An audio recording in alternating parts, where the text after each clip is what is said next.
Now, having first made his debut for Ireland in 2017, 72 caps later and counting. And as Alan said, Ginny Mackers, he's absolutely huge. 6 feet 7 inches tall. Our next guest is a towering force in the world. And of course, big congratulations as well with his recent call up to the upcoming Lions tour. We're joined in the studio by James Ryan. Hey, James. How are you? How are you? Good to see you. It's great to have you with us. Listen, congratulations is the first thing we have to say. Picked for the Lions tour, going to Australia. We saw reaction videos to a lot of the teams around. We didn't see you guys. What was it like? Were you with the team whenever the squad was announced? How did you find out? I was just at home. So I was at home, my family, and yeah, I have to say, I saw some of the reaction videos myself, and in comparison to myself and some of the other guys, those ones were pretty subdued. Like, it was, it was an amazing moment. And you know, the thing that's weird, as you know, about the Lions is you find out at the same time as everyone else. Yeah. So it seemed to drag on, but you know, we found it eventually, and yeah, being able to share that moment with family and so on was lovely. So there is, for this, like, obviously there's some familiar faces because you've got Andy Farrell, who's obviously leading the team, who's your Ireland coach, and there's a record-breaking 15 Irish players on the squad. Like, were you in shock about the amount of Irish players, and what have the chats been like? Yeah, they've been good. Yeah, no, I think it's great. It's great for Irish rugby, and I thought there would probably be a good few. Maybe I didn't think there'd be 15, but look, it's class. And you know, we were over in London for a couple of days, and you know, although you want to meet new guys and you know, your new teammates and so on, being able to have a good Irish crew there as well was helpful. But yeah, it's very exciting for the lads. I mean, it's amazing because you did have a kind of logistics meet up this weekend or whatever, so you got to meet all the guys in the squad. Like, I've been there, getting to become friends with players that you are knocking 7 shades out of each other just a couple of weeks before. Yeah. Like, it's a surreal experience, but that must have just given you a little taste for it this weekend. What's going to be an amazing tour down to Australia. Yeah, it is weird, isn't it? And you know, we were able to have a beer together Sunday evening and sort of get to know some of the new guys, the English lads and all. Yeah, and look, they were saying, but look, that's what's special about the Lions, isn't it? It's so different to anything else you do in rugby. You get guys from all 4 countries and you put them together, and you got to learn to be a team very quickly. So it's exciting. Some of the Northampton players were announced, of course, as members of the Lions team, and of course there was that match in the semi-final of the Champions Cup, Leinster versus Northampton, and they knocked you out. I know you were sitting on the sidelines; you didn't get to play. So was there a frosty reception, or was it hugs and kisses? No, it was fine. It was fine. Look.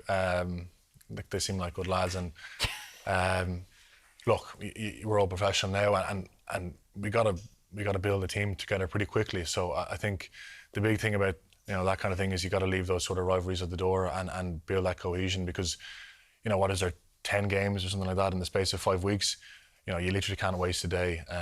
So you got to sort of leave that stuff behind and get to know the lads quickly. Tell us, Maura mentioned you were on the sidelines for that game. So much expectation on this Leinster team. I mean, such a star-studded team as well. That game against Northampton didn't go according to plan. How has the reaction been to that loss? Yeah, look, we were incredibly disappointed. And you know, we came in on the Monday and we had a very honest review for 2 or 3 hours as players, and I think, you know, we've put our hands up. We know we weren't good enough. Northampton were the better team on the day, 100%. So do you put it down to anything? I think they probably played with more intent and more accurate in the first half, and they certainly started the game much quicker. And you know, we know in knockout rugby, you got to come out of the blocks quick. So look, we've sort of tried to put it behind us now, and what I can say is the group is as hungry as ever now. With the next few weeks in mind, we've got Scarlets in the quarterfinal next Saturday, and we're not really looking beyond that at all. We know we got to be at our best, I'll tell you so. And as a leader for you, like one of the, I suppose, you know, former Irish captain, former Leinster captain as well, is it hard to try and, like, because there's so much scrutiny out there and so much expectation in this Leinster team, you have quite a young squad there as well, to try and, you know, put that behind us and move on? Like, how do you lead in that front? Yeah, I guess, you know, the choice, you know what I mean? Like, you know, Stuart Lancaster used to use this term sumo. He used to say, "Shut up, move on." So you'd come in after the weekend, and it doesn't matter how the game went.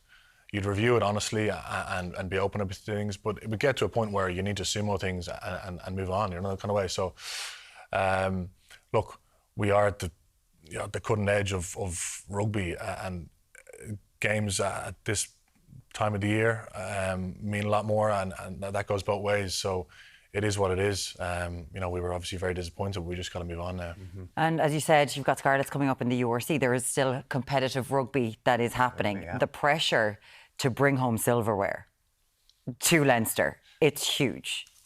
Yeah, it is. And look, there's always pressure, and there's pressure every year. But for us now, you know, we don't want to get into the sort of sidetracked by silverware and so on. You know, we have Scarlets next Saturday at 3:00, and that's all we're thinking about, really.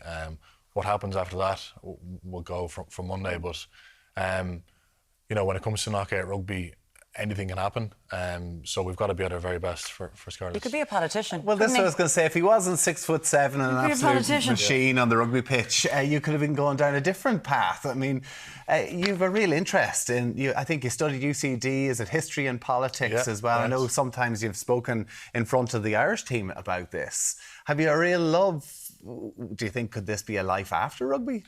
I've always been very interested in history and politics. Yeah. Could it be a life after rugby? I highly doubt it. Yeah, never say never, but no, I think staring down James and the Dáil might be difficult, wouldn't it? Oh my God, that would be so good to see. We think we have a bad, like those lads get far too much abuse. I don't think it's. Do you know what? The trolling is interesting. Exactly, like you get an awful lot in comparison to because your family, like when it comes to the foundation of this state, it is unbelievable. The women in your family, Min, Agnes, Nell, Kit, Phyllis, all involved in coming a man. Kit was married to Sean T. O'Kelly, who became one of our presidents. Your great-great-grandfather, James Ryan, Jim Ryan, he was a minister for finance, health, agriculture and social welfare, 42 years in politics. Yeah. It's incredible. And your family went down a civil war divide as well, with some pro-treaty and some anti-treaty. Exactly, yeah.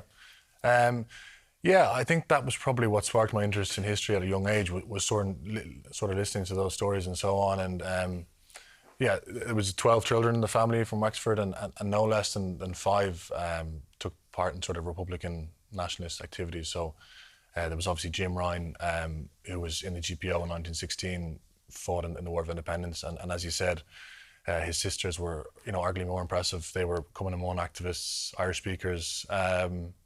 Some of them went on to study in university and so on. So, yeah, I guess having that little connection to the past always made me sort of curious. So, yeah, it's something I'm proud of, yeah. Amazing. Is it something really inspiring about Andy Farr makes him such a great coach? Because I know he dug into that, and you ended up giving a presentation to the squad about the origins of Ireland's call. Is that right? Yeah, exactly. And I suppose the difference between, say, Ireland's Call and Aron Levine is, you know, Ireland's Call was sort of intended to be inclusive. It was meant to represent the whole island, and you know, particularly guys from the north. You get guys playing for Ireland that come from different backgrounds, you know, whether that's unionist or nationalist and so on. And you know, I suppose Ireland's Call is meant to represent all of them. So yeah, we did a little bit around that, and I think off the back of that, you know, people probably appreciated the song a bit more. Did they all take it in? Did they? Were they really like, they tell us more, sir, tell us more? They did. I think, you know, Keith Earls was one guy, I remember him saying that, you know, he had a newfound appreciation for Ireland's Call. So I think it was the France week, in the Six Nations, we sort of touched on it. And yeah, I think it did resonate with people, so it was good. Right, like you're a man of many talents. I believe sailing is one of them now as well. Yeah, exactly. Can you fit on a boat? Not really, no. But yeah, look, I'm ambassador for the Volvo Dunleary Regatta, which is taking place in July. And look, it's very exciting. Look at you there, looking delighted with yourself, fitting on it. Look at that big wheel. Yeah. So that's taking place in July, and it's look, I think anything that promotes sort of outdoor sport, teamwork, and that sense of community is something that's definitely worth getting behind. And will the Leinster team be heading down to the Dunleary Regatta as well? Volvo Dunleary Regatta, apologies. They'll get some good parking spaces anyway. I don't think the lads have seen those pictures yet, thank God. They would have been sent into the WhatsApp group by now. But what would they make of the big cheese being on a small boat? Yeah, sure, they've seen all sorts now at this point. But yeah, no, it's exciting. He doesn't want to talk about his nickname, the Big Cheese. Exactly. Well, listen, I know obviously going on the Lions this year, it's an amazing experience for you. Hopefully the URC goes well for you as well. You sang, is it the Sugar Hill Gang, Rapper's Delight? Yeah. For your first cap for Ireland. Do you think you'll be breaking that out? Will we see that in the Lions DVD then? God, I don't know. I sang that. That was my first cap, and I used to love that song. And I actually haven't listened to it for years. And I got done for my 50th Irish cap. I had to go up and sing at the post-match conference. You know yourself, and it was just terrible. Like, I couldn't remember Rapper's Delight, so I ended up sort of singing Wonderwall. I had to Google lyrics, and it went down so badly. But yeah, I guess probably having a song ready would be a good idea. The hip hop, Yeah, the hip, exactly, the yeah. hip to the hip hop, and you don't stop. What's yours? There you go. Mine is is bloody Robbie Williams' Angels. How embarrassing is that? Pop star. Did you do that on the Lines as well? It was absolutely desperate. I was, yeah. I can hear are him. in, you can enjoy it. Listen, the Volvo Dunleary Regatta is on Thursday the 10th until the 13th of July. James Ryan will be there, first place. Oh, you won't. You might be on the Lions tour at that stage. But James, great to have you with us, and best of luck. Thanks, for the guys. rest of Thanks a the million for season. coming Thanks in. so much.